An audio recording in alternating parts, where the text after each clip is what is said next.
Deuteronômio, capítulo de número 10, versículo de número 12 e 13. E agora, ó Israel, que é o que o Senhor teu Deus pede de ti, senão que temas o Senhor teu Deus, que andes em todos os seus caminhos, e o ame, e o sirva, e sirvas ao Senhor teu Deus de todo o teu coração e de toda a tua alma, para guardares os mandamentos do Senhor e os seus estatutos, que hoje te ordeno, para o teu bem. Na primeira carta do apóstolo Paulo, Timóteo, capítulo de número 5, versículo de número 21, que diz: conjuro-te diante de Deus e do Senhor Jesus Cristo e dos anjos eleitos, que sem prevenção guardes estas coisas, nada fazendo por parcialidade. Que guarde estas coisas, nada fazendo por parcialidade. Capítulo de número 6, da mesma carta a Timóteo, versículo de número 13, diz: mando-te diante de Deus, que todas estas coisas vivifica, e de Cristo Jesus, que diante de Pôncio Pilatos deu testemunho de boa confissão, que guardes este mandamento sem mácula e repreensão, até a aparição de nosso Senhor Jesus Cristo. Amém?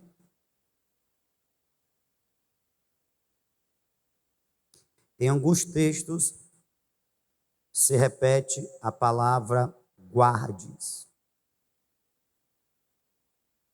Esta palavra pode ser substituída e, portanto, deve ser entendida por obedeças. Guardes ou guarde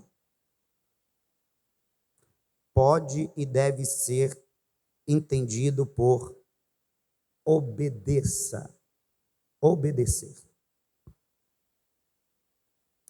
Eu quero falar com vocês nesta noite sobre obediência. Obediência.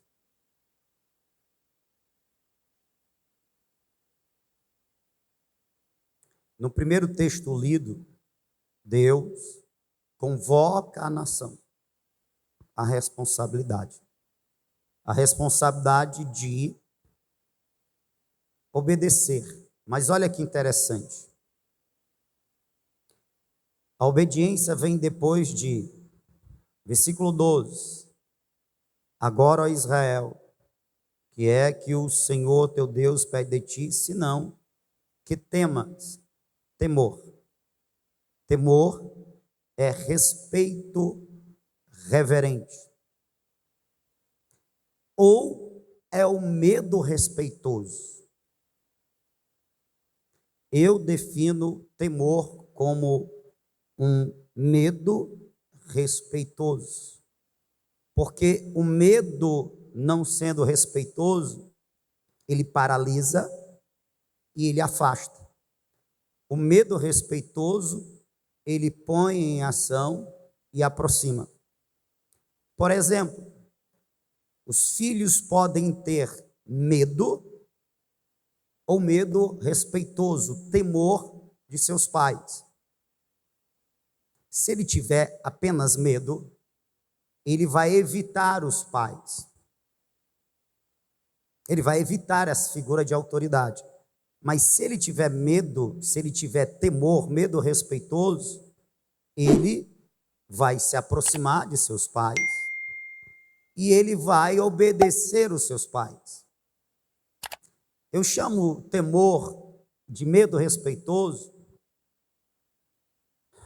porque quando nós amamos, quando nós respeitamos e temos medo, a palavra dessa autoridade, ela é aceita. A palavra dessa figura de autoridade, a qual ou a quem nós tememos, ela é recebida, ela é aceita. E é aceita da seguinte forma: eu sei que eu fazendo o que é errado, e o errado é desobedecer, um exemplo aqui, desobedecer a instrução, o mandamento, eu vou ser corrigido por essa figura de autoridade a qual eu estou submisso. Eu sei que se eu não obedecer essa figura de autoridade, que pode ser o meu pai, a minha mãe, o meu Deus, ele tem autoridade e o poder para me corrigir. Eu sei que tem autoridade e poder para me corrigir. Portanto, eu farei, eu obedecerei, porque eu sei que a correção é certa. E eu não quero ser corrigido, eu não quero ser repreendido, eu não quero ser punido. Então, eu obedeço. Saber que pode ser punido e evitar a punição pela obediência se chama temor. Temor.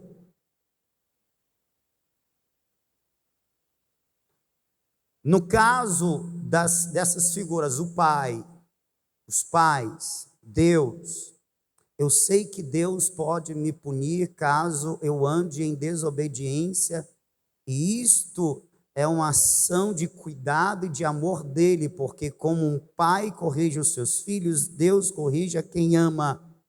Eu sei que ele pune, eu não quero ser punido por ele, eu procuro obedecê-lo. Mas a minha relação com Deus não é uma relação de distanciamento por causa do conhecimento que eu sei que ele pode me punir. Não, eu sei que ele pode me punir e eu procuro obedecer para não ser punido. E eu também ando na presença dele, eu tenho comunhão com ele. O fato de eu conhecer que ele pode me punir, a sua punição é dura, não me afasta dele.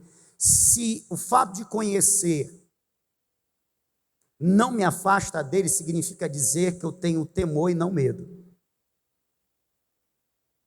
Quando eu tenho medo, eu me afasto. Por isso, João diz que o amor lança fora o medo e não o temor. O amor lança fora o medo e não o temor.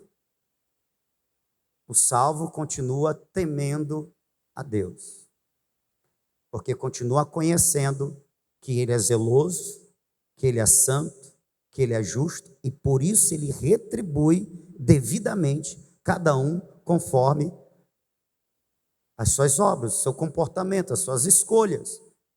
Logo, se eu escolho e pratico o que é errado, eu sei que Deus, que é justo, que é zeloso e que é santo, me retribuirá me corrigindo.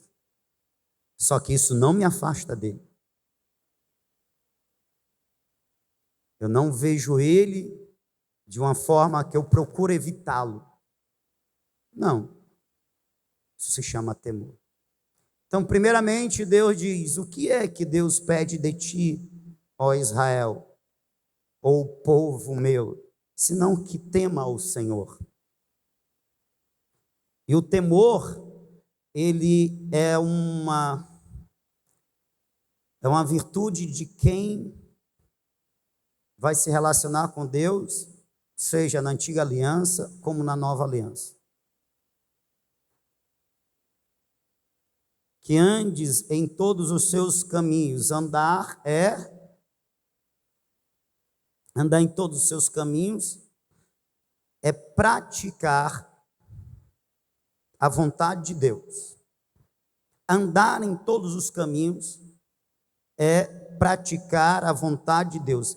Andar de acordo com o padrão por Deus estabelecido para o seu povo, ou para aquele que com ele quer se relacionar.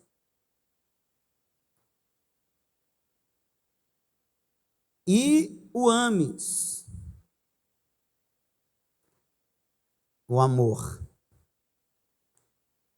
Lembrando que o amor nas Escrituras não é afeição apenas. É mais do que afeição. Eu acredito que o amor é uma virtude mais forte do que a força, que nos leva a ser zelosos, pois é mais zelosa do que o zelo, mais disposta do que a disposição. Para mim ir para cá, é melhor afastar, não. Vou ficar grudado aqui. Então, amor é mais do que um sentimento, mais do que estar afeiçoado a alguém. Amor é um poder, é uma virtude, é uma qualidade, é um estado do ser que envolve afeição e muito mais do que isso. Porque eu posso estar afeiçoado a alguém e não estar disposto a me submeter ao governo deste alguém, ao senhorio deste alguém. Eu posso estar afeiçoado a alguém e não estar disposto a negar a minha vontade para viver a vontade deste outro, a quem eu estou afeiçoado. É o que nós poderíamos chamar de gostar. Amor é mais do que isso. E Deus pede que amemos. Amemos e sirvais ao Senhor. Servir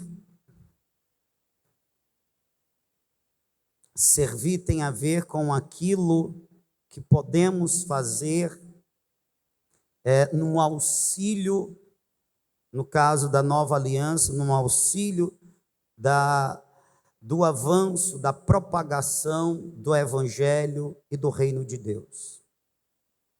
Aquilo que nós podemos fazer em contribuição para o aperfeiçoamento, a edificação do corpo de Cristo, que é a igreja. É o serviço cristão. Veja que é diferente do andar. O andar diz respeito a praticar, a viver conforme o padrão por Deus estabelecido de como alguém que quer se relacionar com Ele deve viver. Diz respeito mais a uma vida de santidade. Eu vou deixar, é o que Paulo disse, quem roubava não roube mais, agora trabalhe para que tenha do seu sustento o que comer, inclusive tenha como ajudar a obra. É uma mudança de forma de vida. E Deus difere o andar nos meus caminhos de servir. Servir é pregar o Evangelho, é ensinar a palavra. É todo tipo de contribuição para que a obra de Deus seja realizada. Quem está me entendendo, diga amém. No versículo de número 13, ele vai entrar no para guardares. Ele encerra o 12, dizendo, isso tem que ser de coração. De todo o coração, de todo o coração, de todo o coração, porque isso pode ser praticado. Eu posso aparentar viver o padrão divino, porque isso é algo externo, uma aparência, mas não de coração. Eu posso servir, fazer a obra, algo também que é externalizado, mas não de coração. E Deus disse, olha, me temam, andem nos meus caminhos, me sirvam, me amem de todo o coração. Então isso tem que ser uma escolha minha.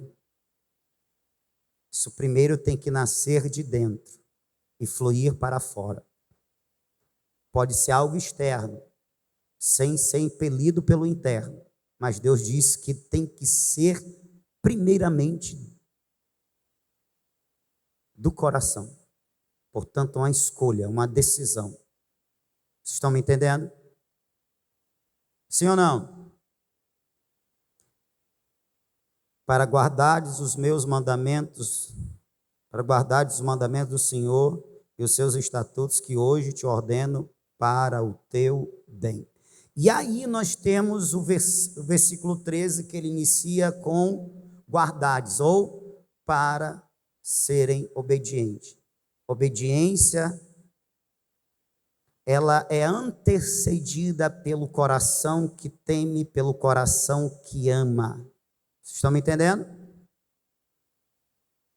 A obediência é antecedida pelo coração que teme e o coração que ama. Ou não tem valor. Eu quero falar disso hoje. Eu citei texto na Antiga Aliança e na Nova Aliança. Que guardes os mandamentos. Que guarde esses ensinos. Ou seja, é para o povo da Antiga Aliança, é para o povo da Nova Aliança, ou seja, para nós. Nós temos como um dos fundamentos de viver com Deus a obediência.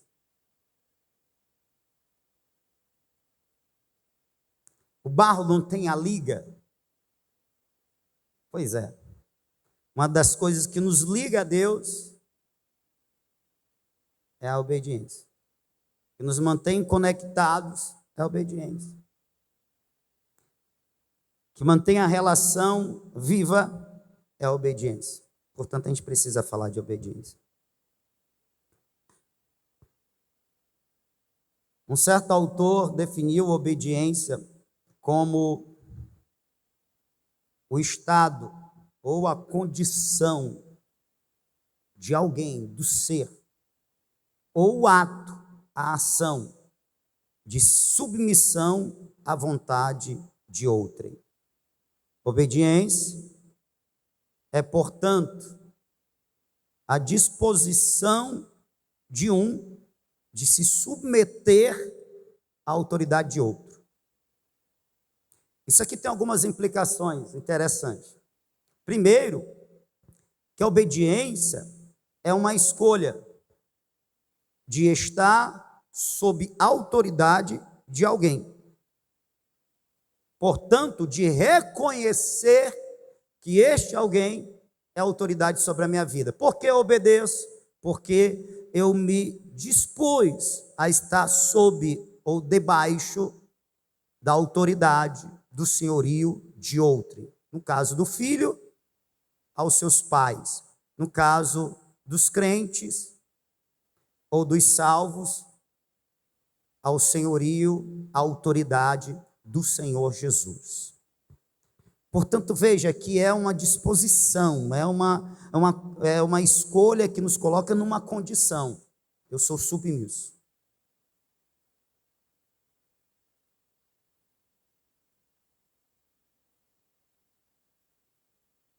É interessante que no hebraico a palavra que é traduzida para nós como obediência, shamai, ela está estritamente relacionada ao ouvir. Tanto é que em alguns contextos o obedecer pode ser traduzido como ouvir atentamente. Isto porque nós só podemos obedecer se nós ouvirmos daquele a quem nós estamos submissos o que deve ser obedecido. E aí nos leva para um ponto muito importante na relação com Deus. Eu jamais serei obediente a Deus só por vontade, só por decisão. Eu decido ser, eu quero ser. Isto é a base, mas a obediência, ela se manifesta no ato, por isso é um estado ou ato. Logo, ninguém jamais será obediente a Deus só na vontade, no querer. Só se pode ser obediente a Deus se conhecer qual é a vontade de Deus. Se parar para ouvir, por isso que elas são, a mesma palavra pode ser traduzida por ouvir e obedecer.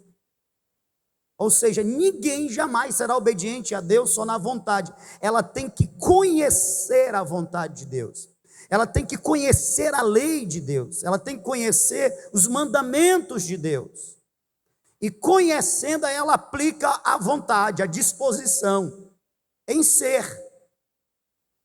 E aí vem o ato.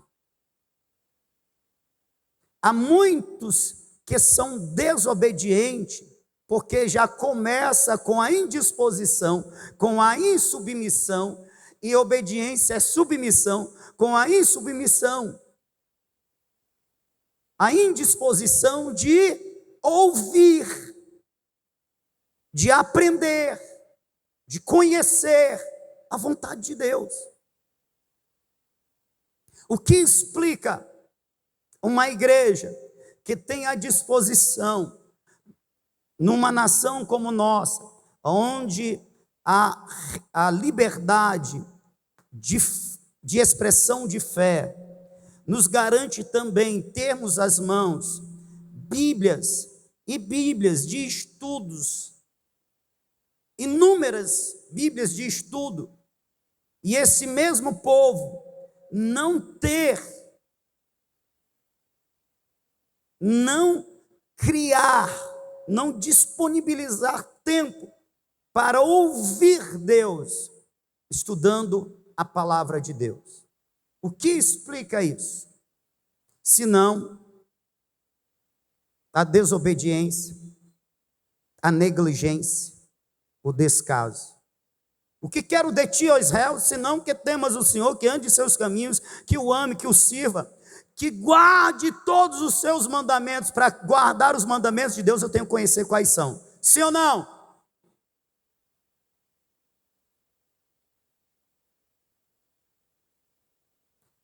Enquanto Davi, no Salmo de número 40, Davi, versículo de número 8, ele diz: deleito-me em fazer a tua vontade, ó Deus. Deleito-me em fazer a tua vontade, ó Deus meu. Sim, a tua lei está dentro do meu coração. Veja que enquanto nós temos Davi dizendo: sabe qual é o meu prazer? É fazer a tua vontade. E como é que Davi expressa que ele consegue fazer a vontade de Deus, que é o prazer dele? É conhecendo a palavra de Deus. A tua lei está dentro de mim. Eu conheço a tua vontade por intermédio da tua lei, e eu amo, eu tenho prazer, é o meu deleite fazer a tua vontade. Quer conhecer a vontade? Quem quer conhecer a vontade de Deus? Lê a Bíblia. Deixe de ser preguiçoso. Deixe de estar dando desculpa.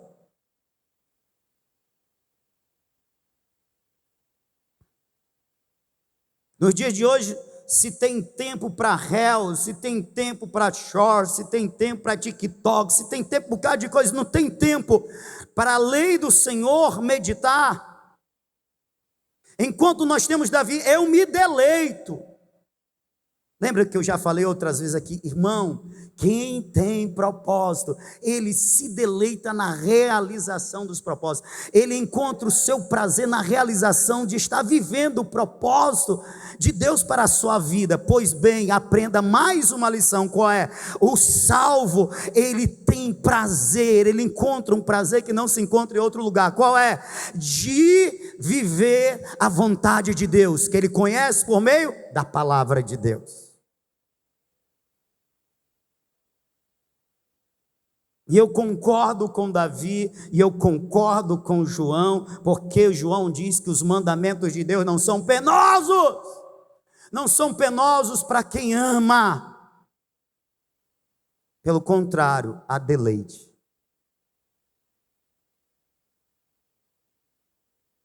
Quer ver um exemplo? Não é o pastor que inventa, não, é o pastor imitando a Bíblia. Vai ter viagem, irmão. Vamos buscar ao Senhor, jejuns e orações. Começa com quarta e domingo, depois nós vamos intensificar 15 dias de oração direta, uma semana de jejum, e está a carne gritando, que terrível. Quem dera eu fosse de outra igreja que não tem tudo isso. Mas ao mesmo tempo que está a carne gemendo, murmurando dentro de nós, está a nova natureza dizendo, é isso aí, vamos mais, nós estamos mais perto do altar, nós estamos mais perto da unção, nós estamos mais perto, eu estou mais sensível à presença, eu tenho mais consciência da presença, vamos buscar mais, é ou não é? E quando a gente está na missão, realizando a obra, oh, que alegria, oh, que prazer. E quando a gente está vendo o mover de Deus, eu me deleito. E quando a gente está sendo usado, eu me deleito. Quando a gente está sendo agraciado, eu me deleito. Você se deleita sim ou não? Pois é. Há um deleite em viver a vontade de Deus. Isso para o salvo.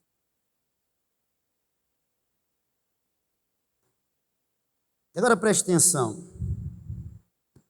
Entendendo, o que é obediência? É a submissão à autoridade de outro. É o estado, é o ato de submissão. Submissão está debaixo. Entendendo que só é possível ser obediente se houver o conhecimento do que é a vontade. Por isso, é obediência aos meus mandamentos. Obediência à minha palavra. Ou seja, você só vai conseguir ser obediente se você conhecer qual é a minha vontade, por meio da minha palavra. Amém até aqui? Amém? Se nós não entendermos algumas coisas, a gente pode cair em alguns erros. Por exemplo, de dormir na hora da palavra.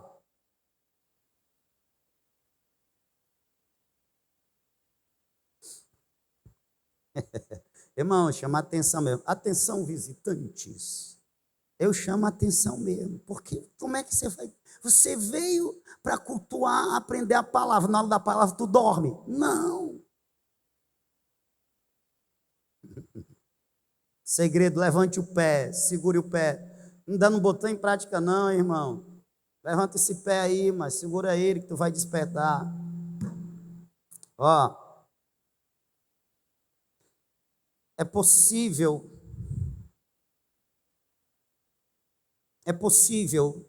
mesmo conhecendo, obedecer com a motivação errada. Por isso, Deus só vai falar, guarde os meus mandamentos, depois que Ele diz, temor e amor.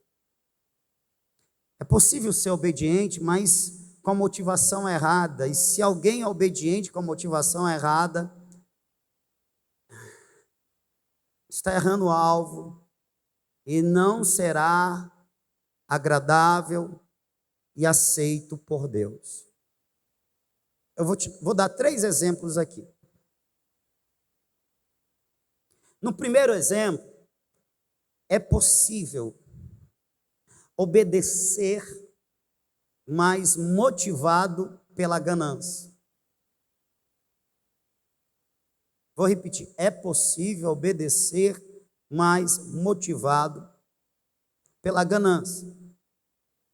No capítulo de número 22, a partir do versículo 5 do livro de Números, conta uma história interessante de um profeta, portanto, alguém que tinha de Deus um dom e tinha, sim, um nível de comunhão e relacionamento com Deus. Era profeta Balaão. E o profeta Balaão é um exemplo de alguém que, movido pela ganância, ele se dispõe a obedecer.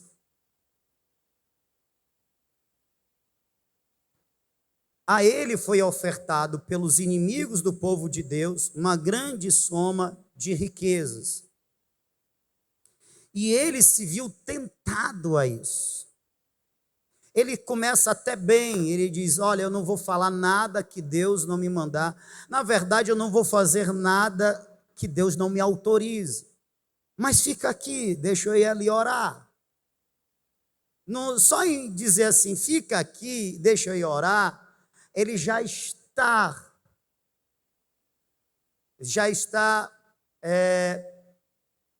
manifestando a fragilidade do seu coração e interesse interior. Por quê? Porque ele sabia que o povo de Deus não podia ser atingido por maldição, que era o que Balaque queria que Balaão fizesse.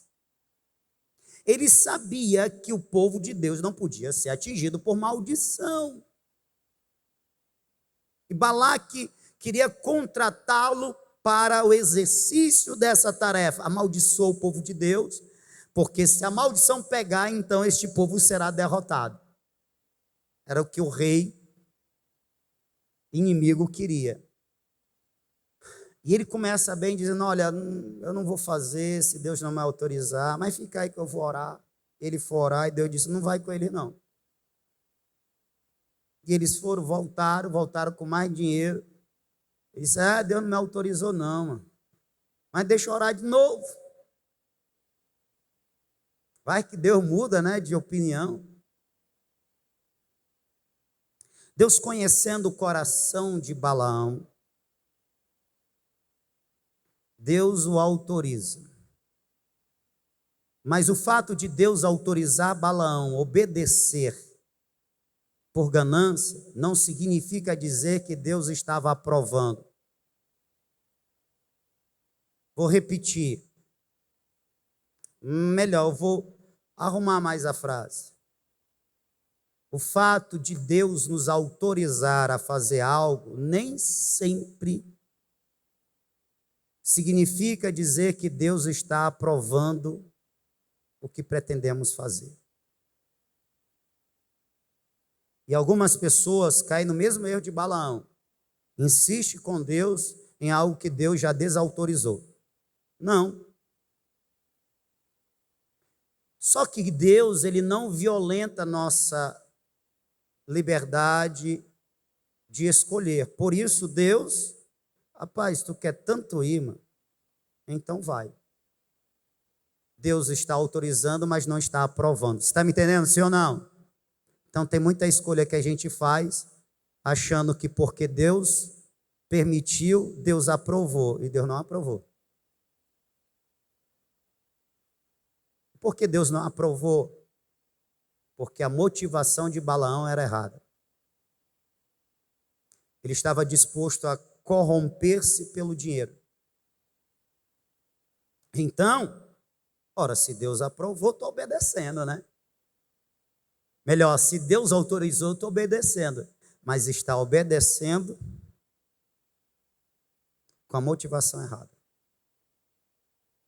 E aí, Deus tem que reverter algumas coisas, porque ele é contratado para amaldiçoar, e quando ele vai liberar a maldição, Deus intervém e coloca na boca dele palavras de bênção. Por 3 vezes ele tenta amaldiçoar e Deus não deixa, e ao invés de amaldiçoar, ele abençoa. E aí ele recebe uma repreensão de Balaque: eu te contratei para amaldiçoar, e está abençoando. Aí entra o coração daquele que está obedecendo, mas pela motivação errada, pela ganância, no caso de Balaão. Ele ensina a Balaque a como desguarnecer, desproteger o povo, e o povo então ser atingido por maldição. Ele ensina uma estratégia. Qual é a estratégia? Faz um culto aos outros deuses, os teus deuses, ordena, orienta as mulheres de teu povo que convide os homens de Israel para este culto, ou seja, usa as mulheres, e lá está as mulheres de novo, sendo usada pelo inimigo. E mulheres, vocês são mulheres de Deus, não deixe o inimigo usar vocês. Usa as mulheres para seduzir os homens. Lá está os homens de novo, sendo seduzidos pelas mulheres. Vocês são homens de Deus, não se deixem ser seduzidos pelas mulheres. E as mulheres convidam: vamos para uma festa. Que festa? É uma festa aos nossos deuses. Tu vai lá, tu não precisa adorar não, vamos lá e tal. Aí piscou e mostra as coxas, os bustos, né, que naquele tempo ainda era mais regrado do que hoje. Mas os caras entenderam, e os caras foram por elas. E ao estarem naquele ambiente de culto e idólatra, eles acabaram sendo participantes do culto. A Bíblia não diz se eles se prostraram, mas o fato de estar lá no meio significa dizer que eles estão aprovando, portanto, sendo parte daquilo. E Deus condena aquela atitude. E naquele dia Israel peca. Naquele dia o juízo de Deus entra. E naquele dia Israel é derrotado. Eles são atingidos. Por quê? Porque um homem que deveria ser de Deus decide obedecer, mas com a motivação errada. Ele buscou o prêmio por sua ganância. Pedro vai falar dele, Apocalipse vai, a partir de então, Balaão torna-se uma referência de alguém que iniciou uma caminhada com Deus, mas se deixou seduzir por interesses outros, no caso, a ganância, e se desviou. Quando quer se falar de alguém ganancioso, usa-se Balaão. Olha aí como é que ele ficou conhecido. Irmãos, no dia de hoje, só o que tem é gente sem saber ou sabendo, não sei, imitando Balaão. Rapaz, eu vou dar essa oferta aqui, porque o pastor falou que se eu der a oferta, Deus vai me abençoar, e aquilo que eu estou pedindo, Deus vai me dar.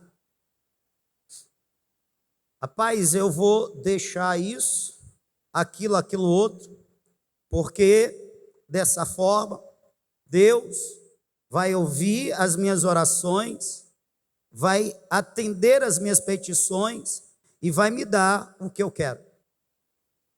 O que tem de crente barganhando e pensando que está barganhando com Deus, está com outra aí, com Deus não.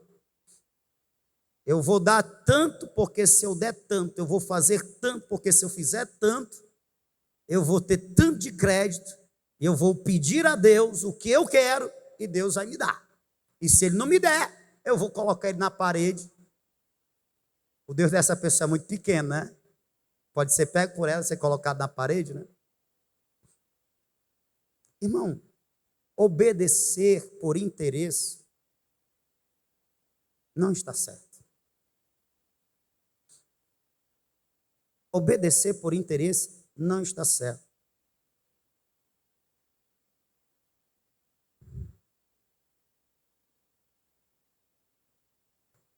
É, em algum nível, se assemelhar a Balaão.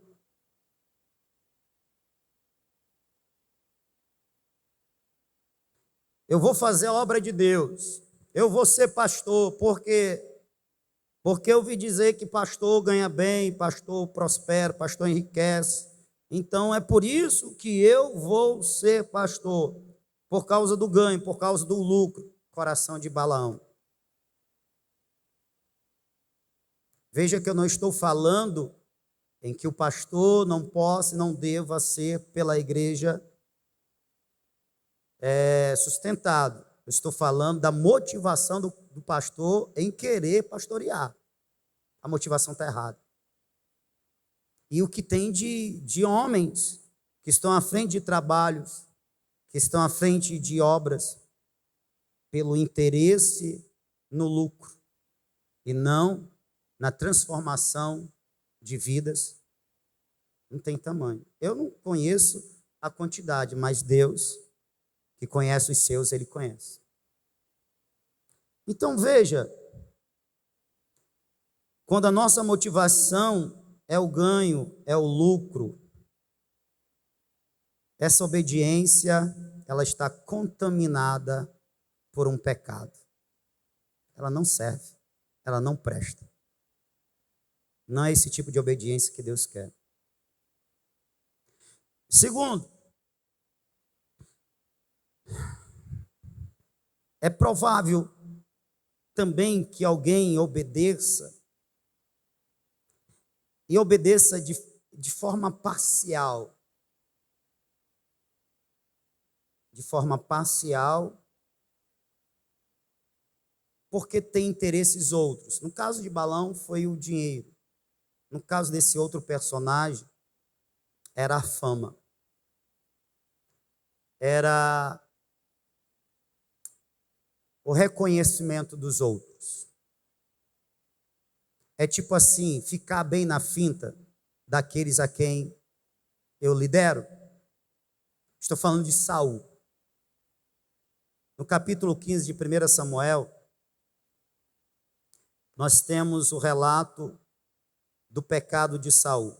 A ele foi dado por Deus uma ordem: executa o juízo sobre os amalequitas, não poupa ninguém.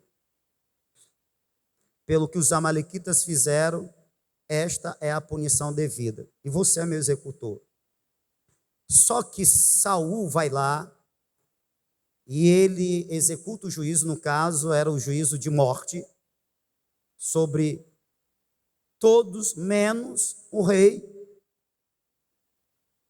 e menos o gado. E a ordem de Deus era o juízo sobre o povo, e os bens são malditos, são anátemas, devem ser todos queimados.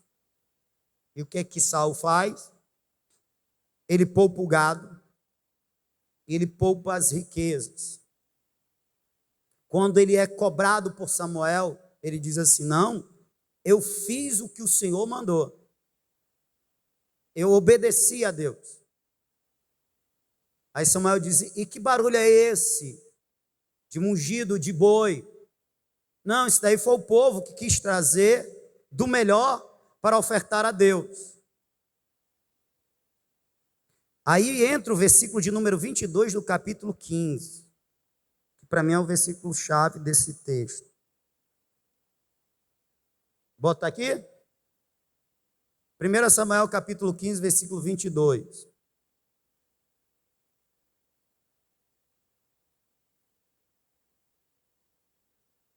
Diz aqui nessa versão: porém Samuel respondeu: tem o Senhor tanto prazer em holocausto? O que é que ele disse? Os bois é para ofertar o Senhor, holocausto.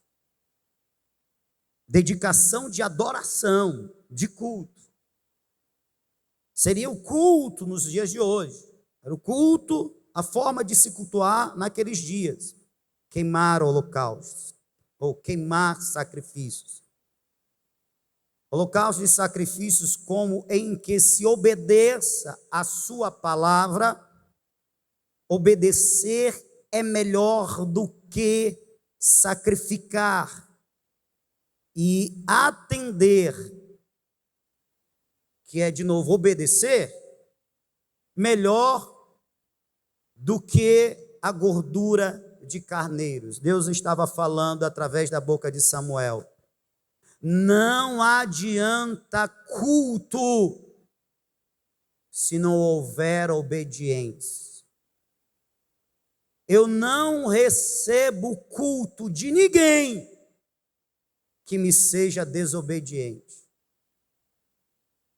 Lembre-se, o holocausto era a oferta que era queimada por inteiro. Sacrifícios era outro tipo de oferta.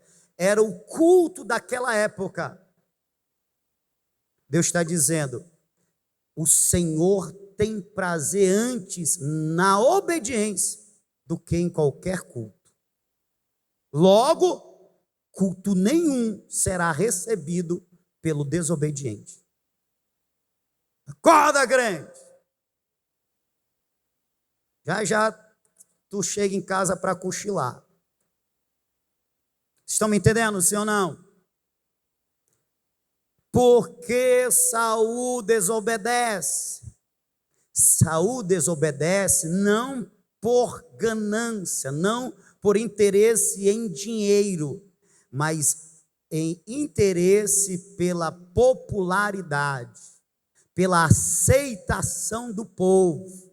E o que tem de crente querendo ficar bem na finta com Deus e com os seus colegas de trabalho, com Deus e com os seus colegas de faculdade, com Deus e os seus familiares, ou seja, em determinadas situações ou coisas, ou atitudes e comportamentos, se comporta de forma reprovável, inaceitável.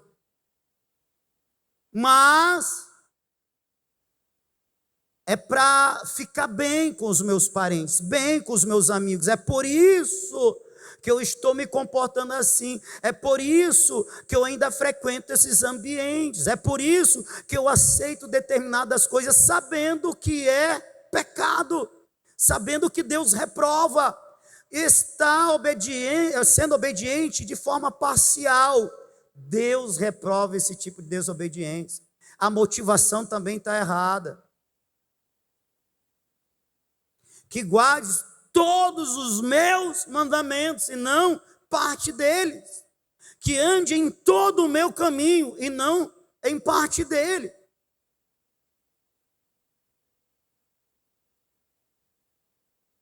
Saul é reprovado, Saul estava a serviço de Deus, Deus rejeita Saul, portanto rejeita todo o seu serviço. Por quê? Porque ele queria servir a Deus, obedecer a Deus de forma parcial. Eu vou fazer a vontade de Deus, até onde a vontade de Deus não conflitue com a minha, até onde a vontade de Deus não conflitue com a vontade dos meus amigos,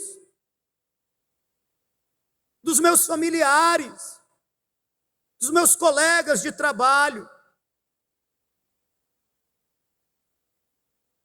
Domingo passado eu disse, eu repito de novo, irmão, ou é de Deus ou não é de Deus. Ou agrada a Deus ou não agrada a Deus. Ou obedece ou desobedece.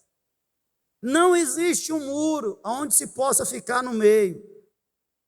E se existir um muro, quem erigiu esse muro foi o diabo. Ficar em cima do muro é ficar com ele.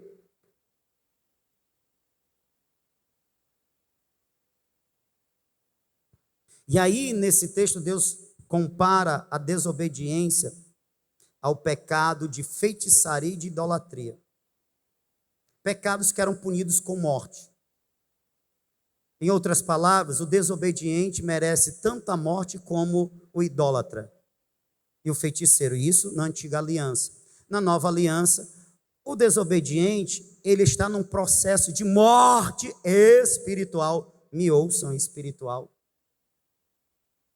Como idólatra, como feiticeiro.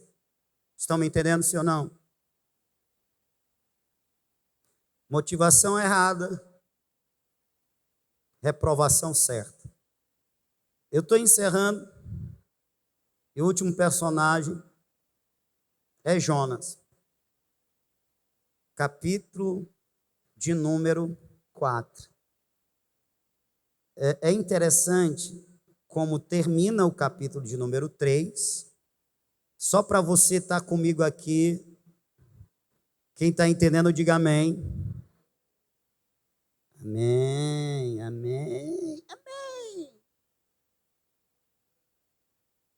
O capítulo de número 3 termina assim, versículo 9 e versículo 10. Quem sabe se voltará a Deus e se arrependerá e se apartará do furor da sua ira, de sorte que não pereçamos. Esta é a palavra do rei ninivita, que decreta que todos, inclusive os animais, jejuem, buscando, se humilhando e buscando o perdão de Deus, porque Jonas, o profeta missionário, havia anunciado: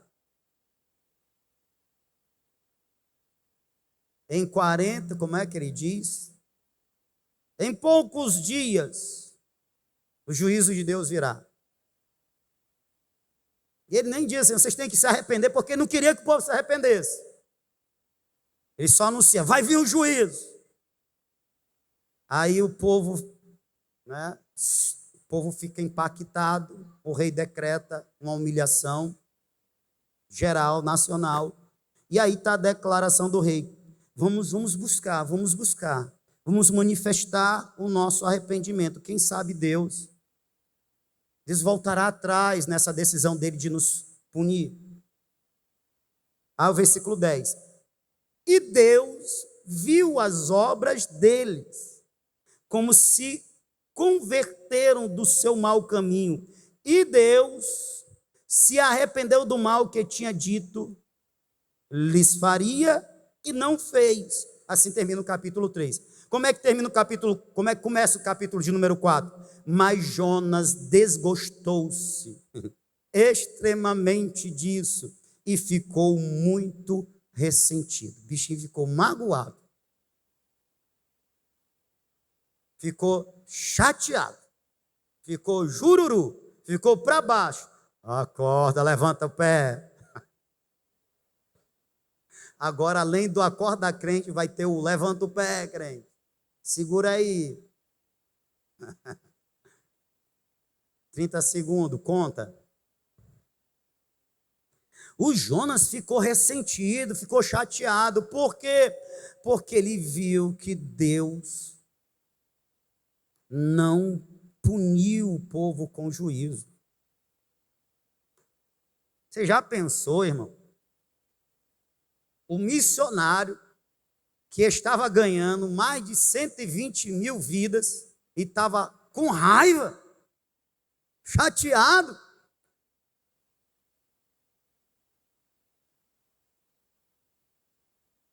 Pois bem, Jonas é um exemplo de quem pode obedecer, mas a obediência de Jonas, devido ao capítulo de número 2, eu entendo que é uma obediência motivada pelo dever, pela obrigação, untada pelo medo. Está me ouvindo?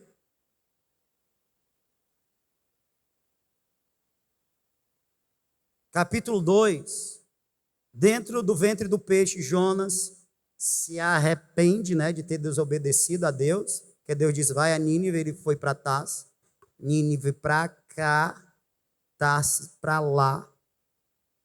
Ventaval, aquele negócio todo, mar, peixe, vento, peixe. Eu estava em trevas, clamei o Senhor, Senhor não sei o quê. Aí Deus, pá, peixe, joga ele.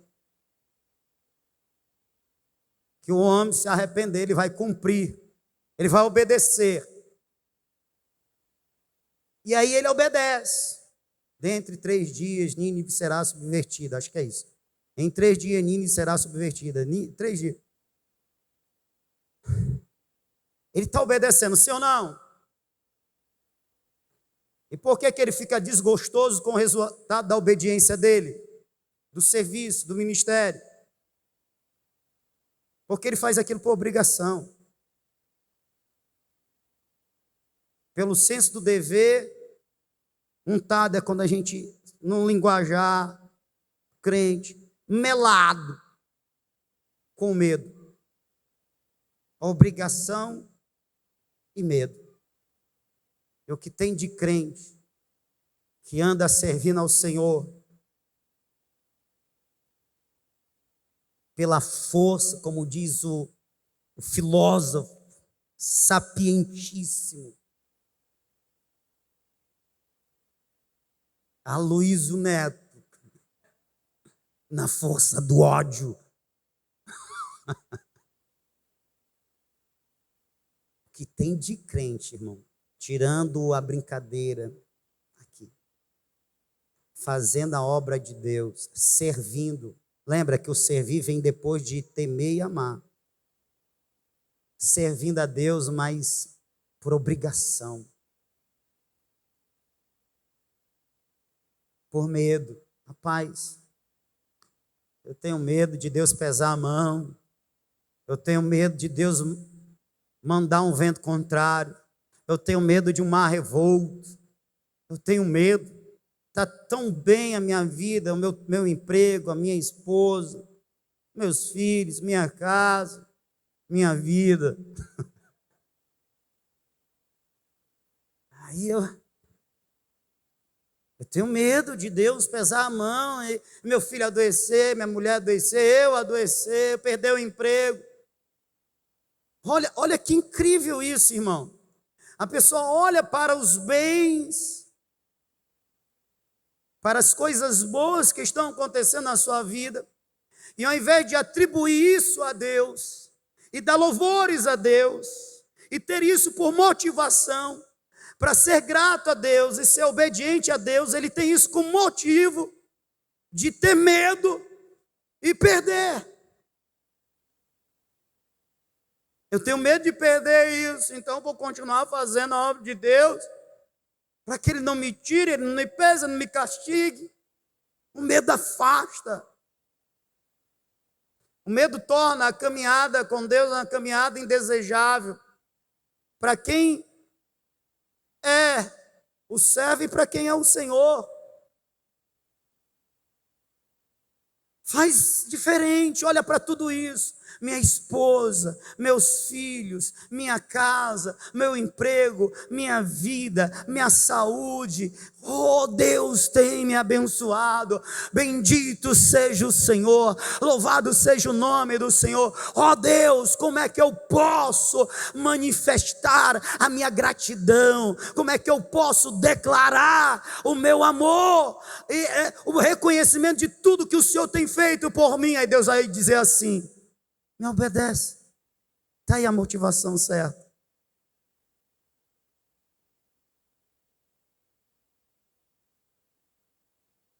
Irmão, está no caminho porque está com medo de ir para o inferno. Que motivação pobre.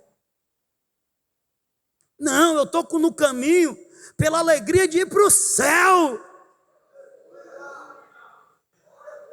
Amém? É só a forma como aonde está direcionado o olhar e posto o coração. Então, pastor, qual é a motivação certa de ser obediente? Amor. Amor. Que seja por amor. Que haja temor, sim.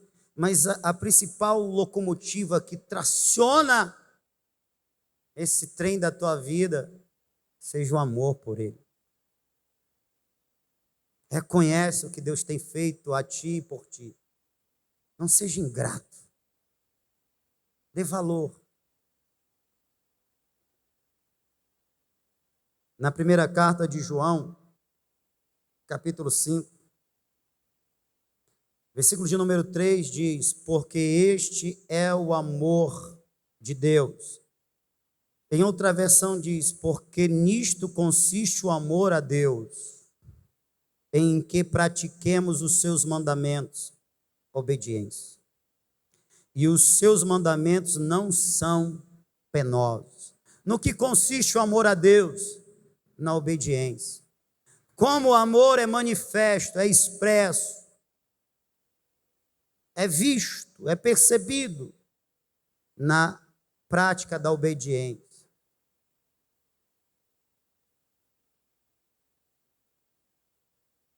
Irmãos, para encerrar, o Evangelho de Jesus, escrito por João, no capítulo de número 14, versículo de número 21, 23 e 24. 21 diz: aquele que tem os meus mandamentos e os guarda, guardar é obedecer. Este é o que me ama. Aquele que me ama será amado de meu Pai, e eu o amarei e me manifestarei a ele. Versículo de número 23. Jesus respondeu e disse: se alguém me ama, guardará a minha palavra, e meu Pai o amará, e viremos para ele e faremos nele morada. No versículo 21 diz: aquele que me ama, guardará a minha palavra, e eu o amarei. Jesus disse. No versículo 23, ele diz: aquele que me ama, guardará a minha palavra, e o Pai o amará. Versículo de número 24. Quem não me ama, não guarda as minhas palavras. Ora, a palavra que ouvistes não é minha, mas do Pai que me enviou. Quem ama, guarda. Quem ama, obedece. Na verdade, o amor deve nos impulsionar a viver uma vida de obediência. Jesus deixou bem claro: quem não obedece é porque não ama coisa nenhuma. Eu amo a Deus, eu sou de Deus. Conhece a vontade de Deus? Não conheço. Obedece a Deus ou não? Algumas coisas. Você não ama a Deus, você está mentindo.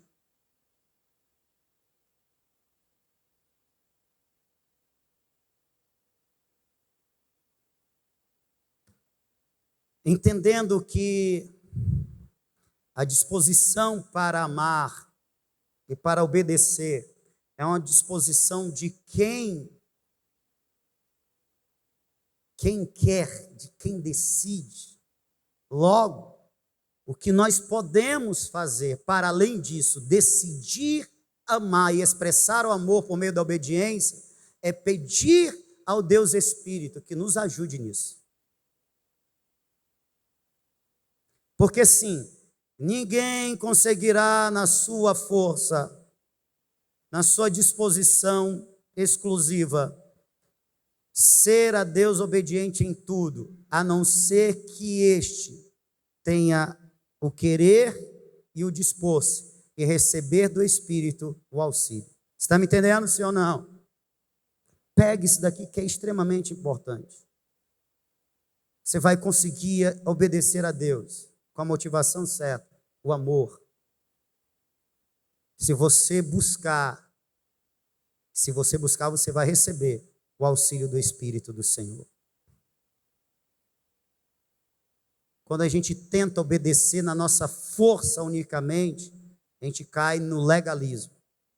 Mas quando nós fluímos no amor que vem do Espírito, nós amamos e nós amamos como Deus quer. Você pode ficar de pé?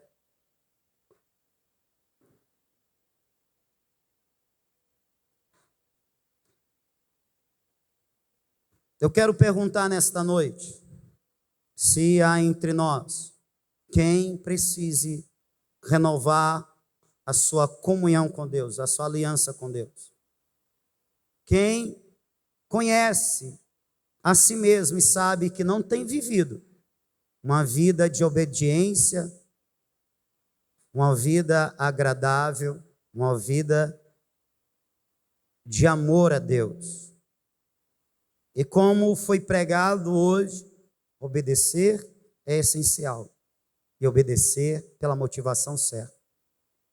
De outra forma, é reprovável. É desagradável. Isso significa dizer que há sim entre nós pessoas que não estão obedecendo de forma que Deus está se agradando e Deus está a ponto de lançar fora, como fez com Saul, de lançar fora como fez com Balaão.